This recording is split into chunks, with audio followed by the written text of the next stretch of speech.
ಎಲ್ಲರಿಗೂ ನಮಸ್ಕಾರ. ರಾಗಿ ತಂದಿರ ಭಿಕ್ಷೆಗೆ ರಾಗಿ ತಂದಿರ ಎಂದು ಪುರಂದರದಾಸರು ಹಾಡಿದ್ದಾರೆ. ಮುದ್ದೆ ಎಂದರೆ ಅದು ಕೇವಲ ಒಂದು ಆಹಾರವಲ್ಲ, ಅದು ಕರ್ನಾಟಕದ ಸಂಸ್ಕೃತಿಯ ಒಂದು ಭಾಗ. ರಾಗಿಯಲ್ಲಿ ಕ್ಯಾಲ್ಸಿಯಂ, ಪ್ರೋಟೀನ್ ಮತ್ತು ಕಬ್ಬಿಣದ ಅಂಶ ಸಮೃದ್ಧವಾಗಿದ್ದು, ಇದು ನಮಗೆ ದಿನವಿಡೀ ಕೆಲಸ ಮಾಡಲು ಶಕ್ತಿಯನ್ನು ನೀಡುತ್ತದೆ. ಹಿಂದಿನ ಕಾಲದಲ್ಲಿ ನಮ್ಮ ಹಿರಿಯರು ಅಡುಗೆಗೆ ತಾಮ್ರದ ಪಾತ್ರೆಗಳನ್ನೇ ಹೆಚ್ಚಾಗಿ ಬಳಸುತ್ತಿದ್ದರು. ಆಯುರ್ವೇದದ ಪ್ರಕಾರ ತಾಮ್ರವು ದೇಹದ ತ್ರಿದೋಷಗಳನ್ನು ವಾತ, ಪಿತ್ತ, ಕಫ ಸಮತೋಲನದಲ್ಲಿಡಲು ಸಹಾಯ ಮಾಡುತ್ತದೆ.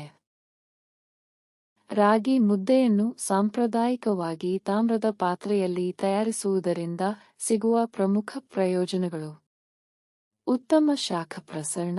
ತಾಮ್ರವು ಶಾಖವನ್ನು ಸಮಾನವಾಗಿ ಹರಡುತ್ತದೆ.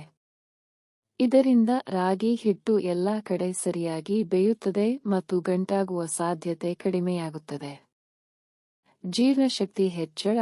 ತಾಮ್ರದ ಅಂಶವು ಜೀರ್ಣಕ್ರಿಯೆಯನ್ನು ಪ್ರಚೋದಿಸುತ್ತದೆ ಮತ್ತು ಹೊಟ್ಟೆಯಲ್ಲಿರುವ ಹಾನಿಕಾರಕ ಬ್ಯಾಕ್ಟೀರಿಯಾಗಳನ್ನು ಕೊಲ್ಲಲು ಸಹಾಯ ಮಾಡುತ್ತದೆ. ರೋಗನಿರೋಧಕ ಶಕ್ತಿ. ತಾಮ್ರವು ನೈಸರ್ಗಿಕ ಬ್ಯಾಕ್ಟೀರಿಯಾ ವಿರೋಧಿ ಗುಣಗಳನ್ನು ಹೊಂದಿದೆ, ಇದು ರೋಗನಿರೋಧಕ ಶಕ್ತಿಯನ್ನು ಹೆಚ್ಚಿಸಲು ನೆರವಾಗುತ್ತದೆ. ಹಿಮೋಗ್ಲೋಬಿನ್ ವೃದ್ಧಿ. ತಾಮ್ರದ ಪಾತ್ರೆಯಲ್ಲಿ ತಯಾರಿಸಿದ ಆಹಾರ ಸೇವನೆಯಿಂದ ದೇಹದಲ್ಲಿ ಕಬ್ಬಿಣದ ಅಂಶ ಹೀರಿಕೊಳ್ಳುವಿಕೆ ಸುಲಭವಾಗಿ ರಕ್ತಹೀನತೆ ತಡೆಯಲು ಮತ್ತು ಹಿಮೋಗ್ಲೋಬಿನ್ ಮಟ್ಟ ಹೆಚ್ಚಿಸಲು ಸಹಕಾರಿಯಾಗುತ್ತದೆ. ತೂಕ ಇಳಿಕೆ ಮತ್ತು ಚಯಾಪಚಯ.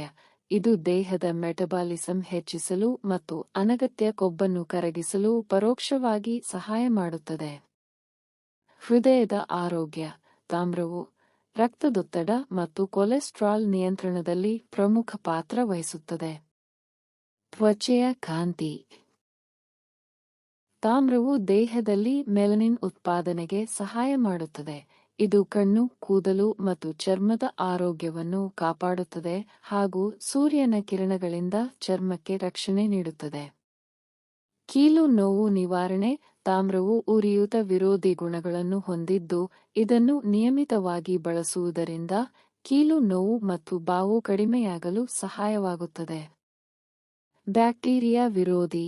ತಾಮ್ರಕ್ಕೆ ಹಾನಿಕಾರಕ ಬ್ಯಾಕ್ಟೀರಿಯಾಗಳನ್ನು ಕೊಲ್ಲುವ ನೈಸರ್ಗಿಕ ಸಾಮರ್ಥ್ಯವಿದೆ. ಇಂದಿನ ಆಧುನಿಕ ಯುಗದಲ್ಲಿ ನಾವು ಅಲ್ಯೂಮಿನಿಯಂ ಅಥವಾ ಸ್ಟೀಲ್ ಪಾತ್ರೆಗಳಿಗೆ ಮಾರು ಹೋಗಿದ್ದೇವೆ.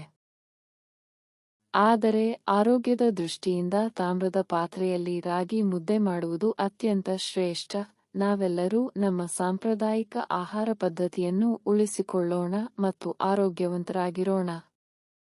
ಧನ್ಯವಾದಗಳು.